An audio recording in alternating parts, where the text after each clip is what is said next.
A bunch of theories to explain the high cost of living, but I'll tell you what it is. Vehicle inspections. See this little stone chip on the windshield here? Well, they'll make me fix that. Is that crazy or what?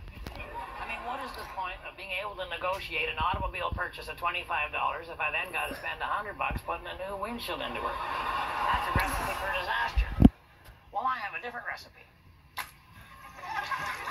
Add 1 large egg to windshield.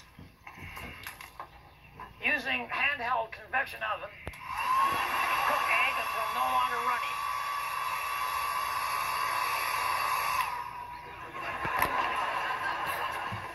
And to really fool the inspector, stick one of these magnetic signs on the side of the vehicle.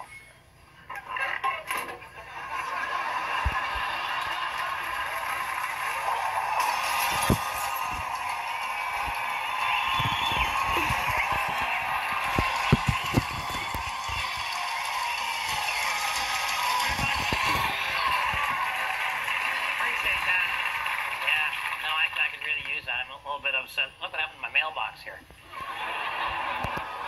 I haven't been this mad since that lap dancer offered me the seniors discount. Uncle Red? Yeah. See? Look, you can use this. Use this to replace your mailbox. Well, that's your hamster cage. Yeah. It's okay. He's safe. I took him out and I put him in your sock drawer. You know, I wondered why that one pair was so hard to unroll. Actually, that's not going to work as a mailbox here because it lets the rain in, eh? And then anybody walking by can see my mail. Oh, yeah, all those hemorrhoid pamphlets and stuff. Look, they got me too. Oh, man. You know what it is? It's the darn teenagers, eh? They hang out the car window there. They got a baseball bat, and they grand slam our mailboxes into the next county. And they think that's fun, eh? Okay, well, it is fun, but not for us. You don't know it's teenagers. It could be anybody. You know, it could be, could be Roy the mailman. Yeah, maybe Roy went nuts and he did it. Harold, who ever heard of a postal worker going nuts? Why is it that today's teens have to wreck everything? Whatever happened to sex and drinking? Why would you be asking him?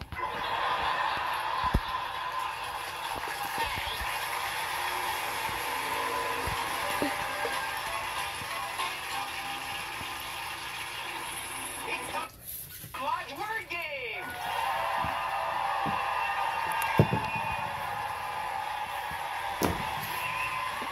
Today's prize is a coupon for a free pony from the Screaming Pony Breeding Center, where every pony is a little horse. Okay, Edgar, cover your ears. Edgar, forget it. Brett, you got 30 seconds to get Edgar to say this word. Cool. Cool. All right, listen. And go! Okay, Edgar, this is a game where you try to put the balls into the pockets. I don't play those kinds of games, Rick. Okay. You can swim at a fancy hotel if it has one of these. A flooded basement? I got an idea. Say loop backwards. Loop. Okay. When a man and a woman decide to have children, their genes End up on the floor. Almost out of time, Red. I know. Okay, I know. When you have a bunch of talented people together, what's that called? Certainly not this show. Well, Edgar, you're on it, you know. Well, one person doesn't make a talent pool, Rick. There we go.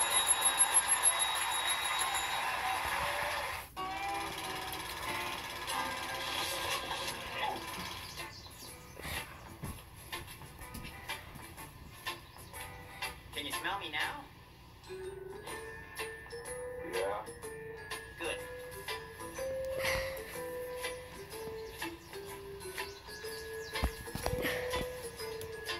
Can you still smell me? Good.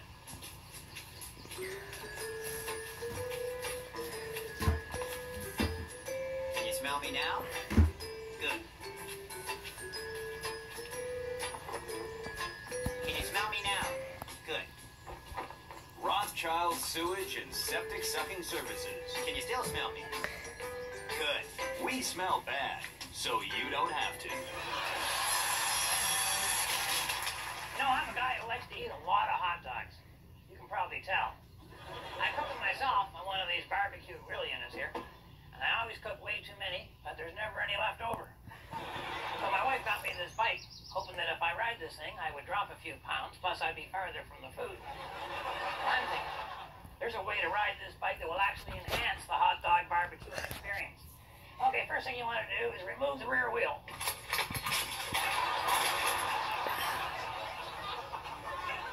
Next, you want to get the rim off of the wheel. No, I don't mean the tire. If I meant the tire, I would have said the tire, wouldn't I? And there's lots of ways of getting that off there.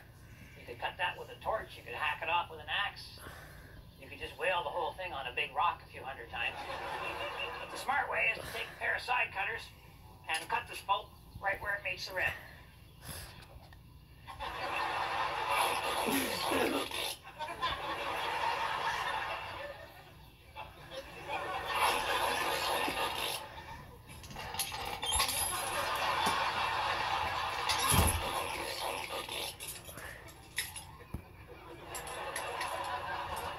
Now you just bend the spokes away from the sprocket side of the wheel.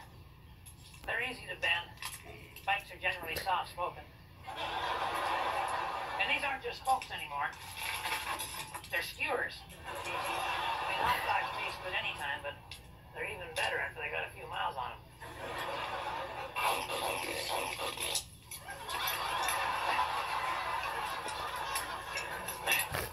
To me, nothing says class like rotisserie. Sounds French, like brassiere.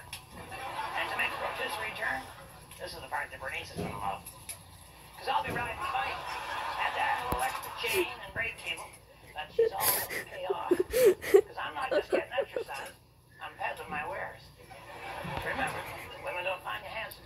They should at least find you handy.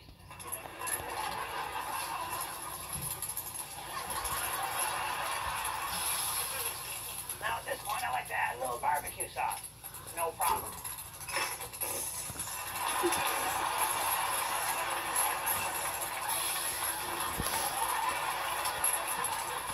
Getting some flame action? Want to throw a little water on the fire? Again, no problem.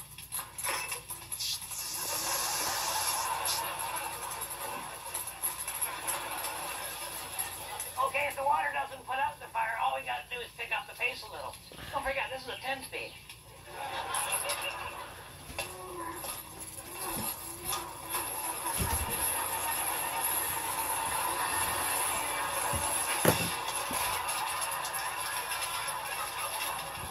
Okay, they were to go.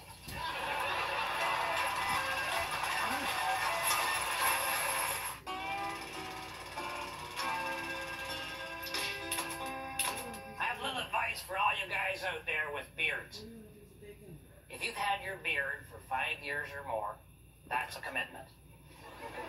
Do not, under any circumstances, shave it off. You may think that as time has passed, you've changed from Walter Matthau into Cary Grant. But I doubt it. It's a beard, it's not a cocoon. What whoopsie doodles? You're just an old caterpillar. As time has gone by, the part of your face that's under that beard has become a lost world. Sags, bags, crags, wrinkles, crinkles, waddles, and warts. Much better for you and your wife to remember you the way you were then, rather than to see the way you are now. It's like watching an old TV series on cable and then catching the reunion show and seeing how rough the old actors look today. It's bad enough to watch that on TV, you don't want to see it in your own mirror. So toss that razor back into the drawer. You're way too old to survive a close shave. Remember, I'm pulling for you. We're all in this together.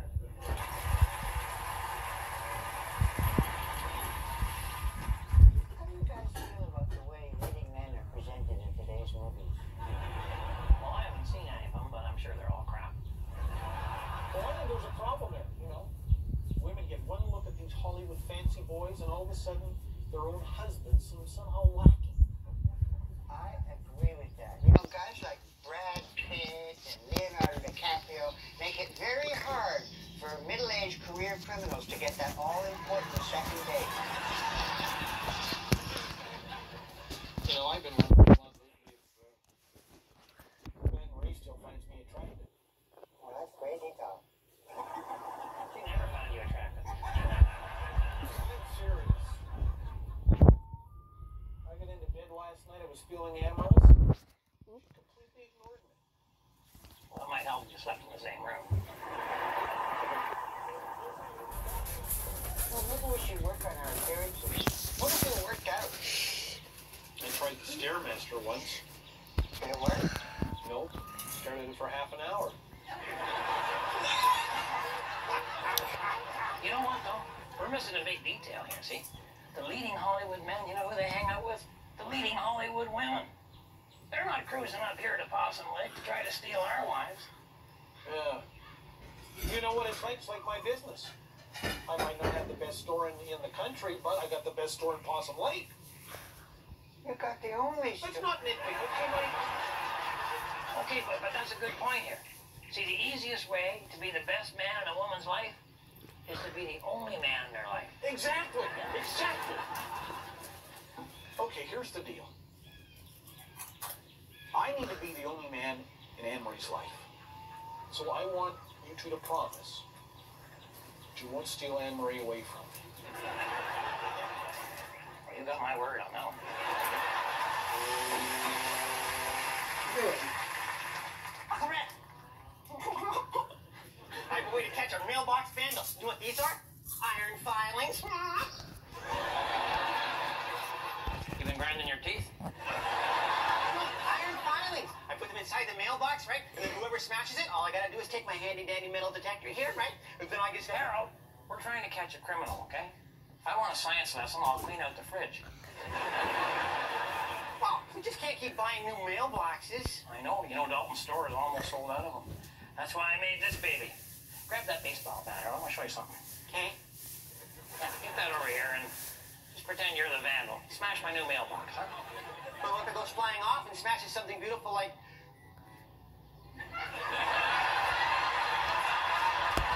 Just hit Okay, yeah, okay, yeah.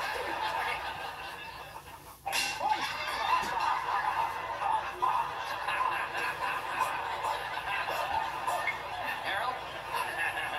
Cement. Yeah, so's the mailbox.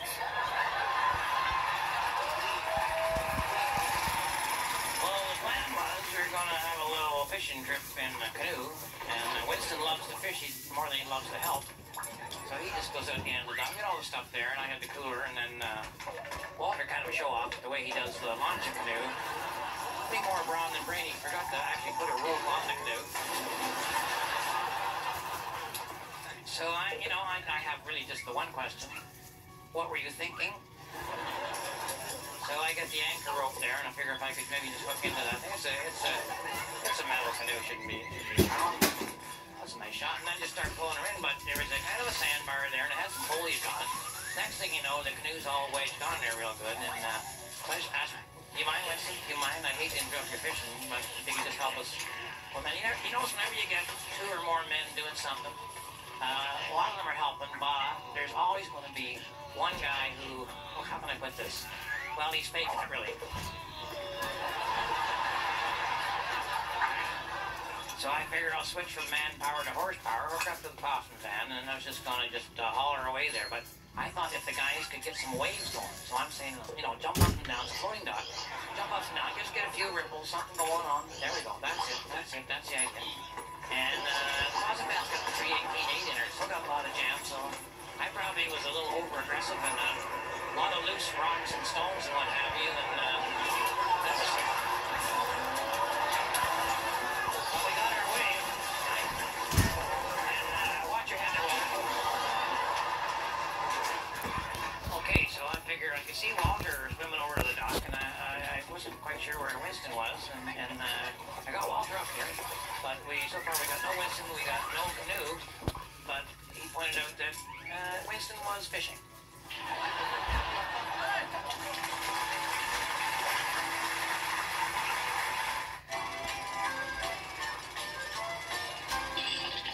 Welcome to the expert experts portion of the show. This is where we examine those three little words that men find so hard to say. It's so true, isn't it? Okay, today's letter goes as follows. Dear expert. La la la. Last night I dreamt I was driving my car up a steep hill when the engine died and it started to roll backwards, faster and faster, until I woke up in a cold sweat. What does this mean? Oh, sounds like he popped the clutch too fast. No, Fred. I think this man wants us to help interpret with the hidden meaning of his dream. You're going to need to go into the world of the unconscious mind. You're going to need to come out of it. No, I think this dream is all about anxiety. Oh, okay, I get it. This guy's afraid of hills. No, wait, no. This guy has a fear of failure. That's why he can't climb the hill. He's afraid if he stops, he'll slide backwards again, So he has to keep moving forward, moving on. Well, if he's afraid of hills, he should move to Saskatchewan. I had this really weird dream once. I was in my jail cell, right? And there was this dwarf in the corner. He was singing the Folsom Prison Blues. And my mother was sitting in the cell next to mine. That is so spooky. I haven't gotten to the part where I fell asleep yet. Okay, no, you know what? I think we've heard thanks. You know what else is cool? You know what else is cool? You know what else is cool? You know what else is cool? Those dreams where you can fly. I have superpowers that allow me to do things that I can't do in real life. Well, Harold, getting a date is not technically a superpower. What kind of dreams do you have, Mr. Green? Oh, I don't have dreams. You don't dream? Well, no, because, it sounds like if you want to have dreams, it must be because, you're afraid of something or you want something you can't have, so. Wow, that's really enlightened, Uncle Red. Well, Takes a lot of character to be happy with where you are and what you have. Why? Especially considering your circumstances. That's really something. It almost makes me think you're not just hanging around here with you forever. I didn't say I don't have nightmares.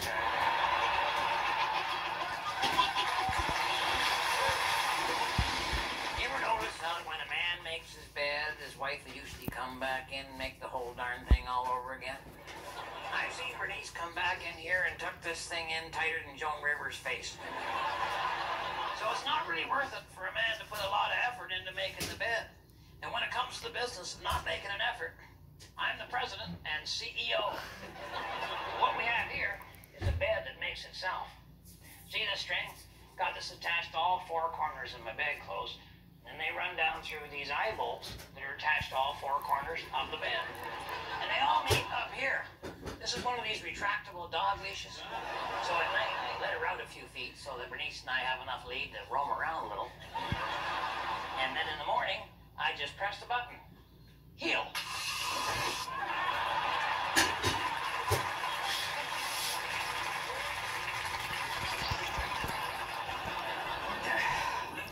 This mailbox is a little too heavy for me.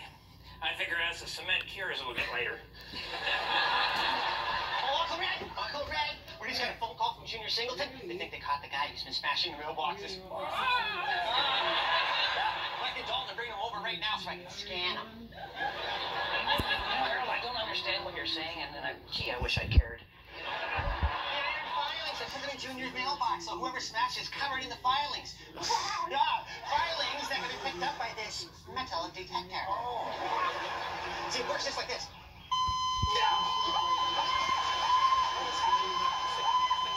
The cam. We got him, Mr. Green. He's hanging around downtown, outside the recreation center. And he was carrying a baseball bat. Well, that's good enough for me right there. Oh, no. We need more proof than that. I gotta scan him. Have fun.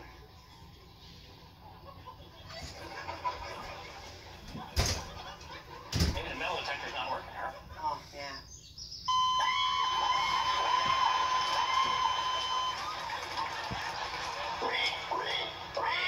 All right, speeding time. Well, what do we do now? Well, you guys might as well go to the meeting, and the young fella here is obviously not the bad guy. You can either stay or go, whatever you want. I should go. I'm on deck.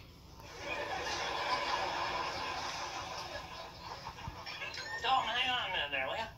Sure, what is it? Just curious about something.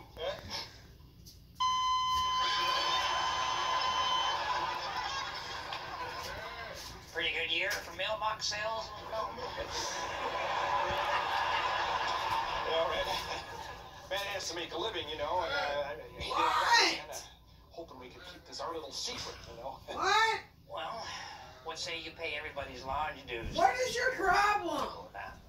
Everybody's lodge dues, that's not fair. Man's got to make a living.